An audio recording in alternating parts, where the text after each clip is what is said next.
शकरगढ़ में इंतखाबी गहमा गहमी उरूज पर है। हल्का यानी 75 में भी उम्मीदवार और वोटर्स मैदान में हैं, जबकि मसाइल के हल के लिए वोटर्स कैसे उम्मीदवारों का इंतखाब कर रहे हैं और किस हद तक सियासी जमातों से पुरुम्मीद हैं, ये जान लेते हैं नुमाइंदा न्यूज़ वन मोहम्मद यासीन से, जो इस वक्त कौमी असम्बली हल्के में वोटर्स के साथ ही मौजूद हैं। यासीन, आगाह कीजिएगा, वोटर्स का क्या कहना है?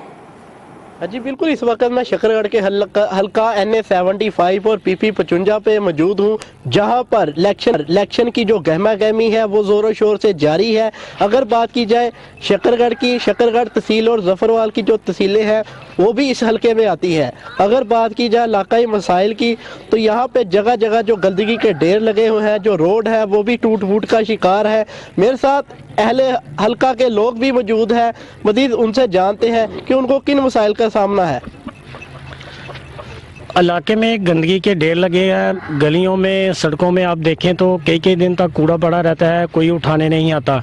हम कई बार आला हकाम से भी दरख्वास्त की है, लेकिन हमारे जो नुमाइंदे हैं, सियासी नुमाइंदे हैं, वो भी इस पर तवज्जो नहीं देते। साबका हुकूमतों की जानब से फिल्ट्रेशन प्लांट्स लगाए गए, वो भी नकारा हो चुके हैं। हमारे यहाँ इधर कोई यूनिवर्सिटी नहीं है कि बच्चे यहाँ पे तालीम हासिल कर सकें, पासपोर्ट ऑफिस नहीं है, जगह जगह पे मसाइल हैं। हम इस दफ़ा 8 फरवरी को ऐसे कैंडिडेट का इंतखाब करेंगे जिन पर हमारी रसाई हो और हमारे मसाइल का वो हल करें।